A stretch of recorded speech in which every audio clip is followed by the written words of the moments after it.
Studying Minnesota.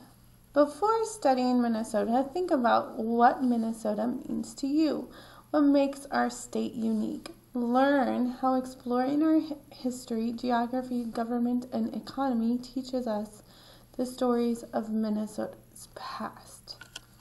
Key terms are shared history and social studies. So, these from the Minnesota poster board, and here are some of our state symbols. We have the state flag, which is to be flown underneath the American flag. State mushroom moral is the state mushroom. Our state bird is the loon. Our state fish is the walleye. Our state butterfly is the monarch butterfly. Our state flower is the pink lady slipper. And the state tree is the red pine.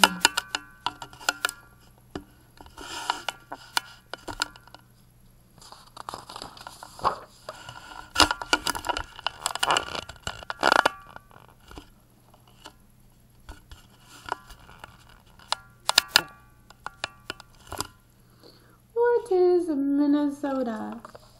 At first glance, this might look like a simple question, but actually it is more complex than it appears. Think of all the possible answers. You could say that Minnesota is a land of many lakes. You could say that it is a state bordered by Canada, Lake Superior, Wisconsin, Iowa, and North and South Dakota. You could say that Minnesota is a great mix of people, some who were born here and some who were not. Maybe you like to think of Minnesota as an idea, a mind picture that could include hot dish dinners, open prairies, and hockey pucks slapped across the ice. Then again, maybe you prefer a simpler answer. Minnesota is your home. Over the centuries, millions of people have called the place home, even if they didn't always call it Minnesota. Some were born here, some died here, but all of them lived here at least part of their lives. Many of those lives remain with us today in the form of stories, happy stories, sad stories, inspiring stories, even a few boring ones. We can learn a lot about Minnesota by reading and listening to those stories.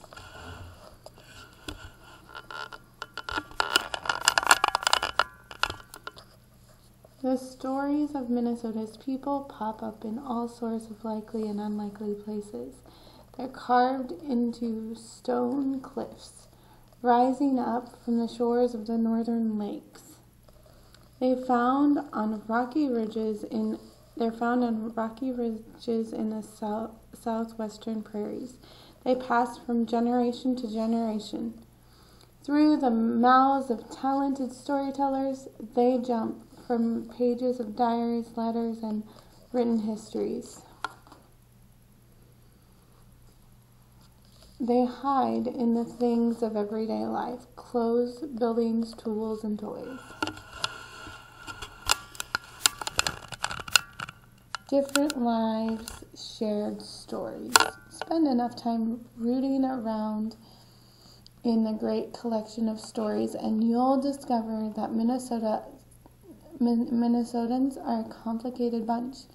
What is it about Minnesotans that binds them together as a people and makes them different from Iowans, Californians, and Vermonters? Certainly, it's not a shared ancestral heritage. Minnesotans come from a wide variety of ethnic and racial backgrounds. It's not their political beliefs either. Minnesotans identify themselves as conservatives, liberals, and everything in between. They don't all talk the same, cheer for the same sport teams, or laugh at the same jokes. So then what is it that sets Minnesotans apart as people? Maybe the answer lies in the stories that the people of Minnesota are always leaving behind. Bundle all of those stories together, and you can wind up with a package of experiences, a shared history that can help all Minnesotans understand how their home state got to be the way it is today. That is not to say that all Minnesotan stories reflect the way the experiences of today reflect the experiences of all Minnesotans. The stories that you find most interesting may not appeal to a student living in another part of the state. You may even find it hard to understand the importance of a story that has great meaning to the classmate sitting next to you. Still, that package of experiences that forms the history of Minnesota is something you and every other person who lives in the state contribute to and share with one another. Minnesota studies. Shared history is not the only thing that Minnesotans have in common. Minnesotans also share geography, a government, and an economy. When you begin to study Minnesota's history, you will see that these other subjects appear often. They help to give Minnesota its individual identity, just as the shared history does. History, geography, civics, also called government, and economics, make up a group of subjects called social studies. In this book, you will learn about the connections between these four subjects and how they link Minnesotans together. This course is called Minnesota Studies.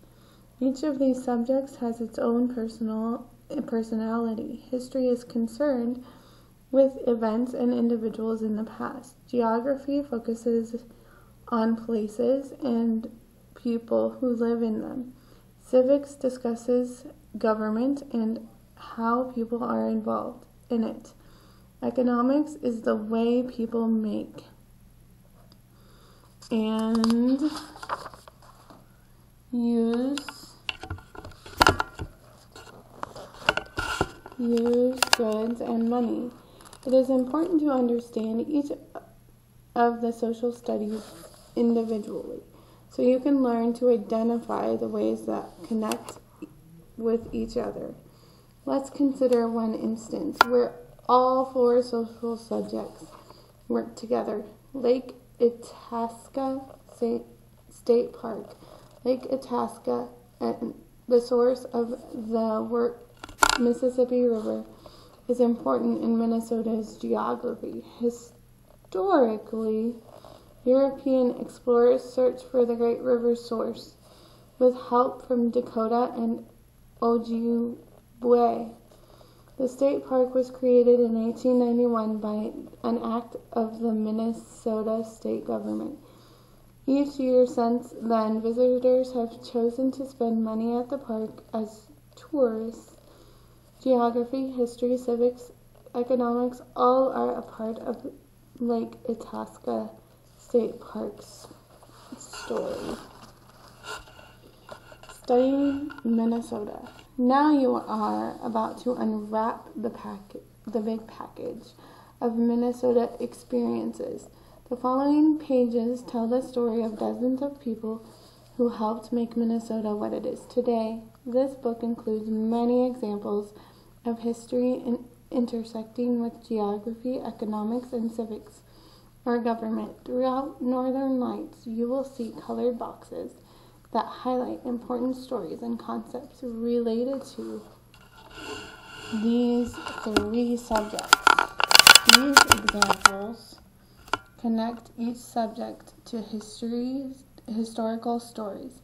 You can also find more information on the study of history, geography, economics, and civics in the appendix at the back of the book. As you read, try to keep in mind the many different ways that stories stay alive over the years. The most recent stories often come from a variety of artifacts, including written documents, maps, recordings, and photographs. Many of the old stories have been passed down to us through the voices of our ancestors or are written in stone and earth. The oldest stories we tell about Minnesota are often the hardest to piece together. They require the most detective work. They are the first stories, the first chapters of a centuries-old tale called The History of Minnesota. Okay, so this is a picture of a Minnesota quilt. It looks like a giant postcard showing features of our state. It was displayed in 1979 at the Minnesota State Fair. Okay, so this is a geography sidebar. Whenever you see that, it represents geography. This is an economics sidebar. Whenever you see that, you know it's going to have something to do with economics or money. And this is a civics sidebar, or that just shows that whatever they're talking about has to do with the federal government. Okay, so here's a picture. It's a group picnics at Elk Lake in Itasca State Park in 1900. So that was a really long time ago. What is your story? The next time you visit your grandparents or other relatives and friends, take a close look around their home. Chances are you will find an interesting photograph or unusual object, something that has a story behind it, something that tells you about their past. Primary sources, pieces of the past. To investigate stories from the past, people who study history, called historians, examine primary sources. Primary sources are first-hand original objects. These may be letters, photographs, baby books, diaries, and official documents such as a birth certificate. Primary sources can also include clothing, toys, and sports equipment. People are also primary sources. Historians use primary sources as evidence of past events, just as detectives use clues to solve a crime. In addition, historians also use secondary sources. The primary source, an actual item that has survived from the past, such as a letter, photo, tool, or article of clothing. Historians use primary sources as evidence. A secondary source, an account created after the fact, often by someone who was not present during a particular event. Perceptive, what people see and understand. Historians know that each primary source reflects a certain perspective. For example, if a grandmother and her brother both wrote in their diaries about the same event, the diary entries would be different. This is because each person has a unique point of view, a perspective. How you see and understand the world is formed by education, beliefs, and life experiences. Culture, time period, and the place where you live also shape your perspective. So here's a picture. The top of someone's dresser is a good place to find items the person values or uses every day. So you can tell a lot about a person by what is on their dresser. On this dresser, we can tell that this person might knit. You can see a picture of their family so that we know what their family's like. We see a lot of different scents over here. So we know that they like things to smell good. We see a little Japanese fan. So we know they like culture, or maybe they're from Japan. You can tell all kinds of things about this person. We also see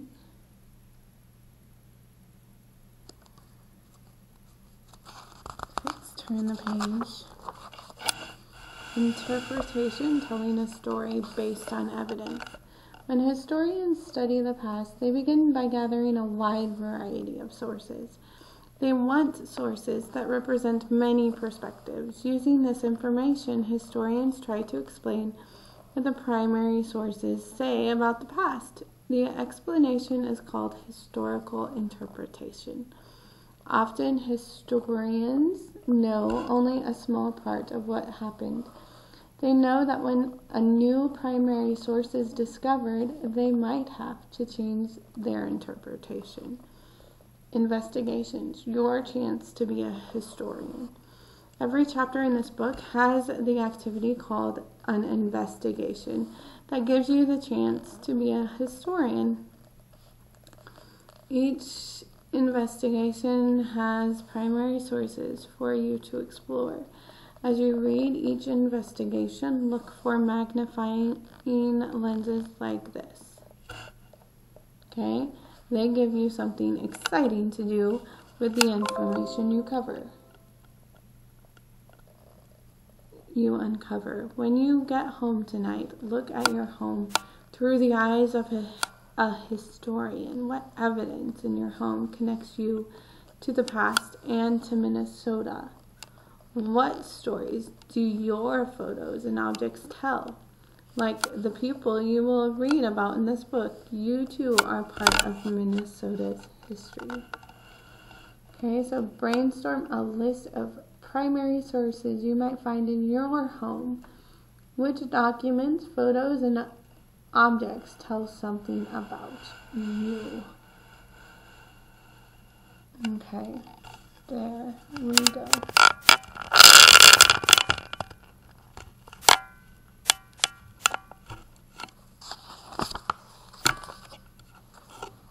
And that is it for that.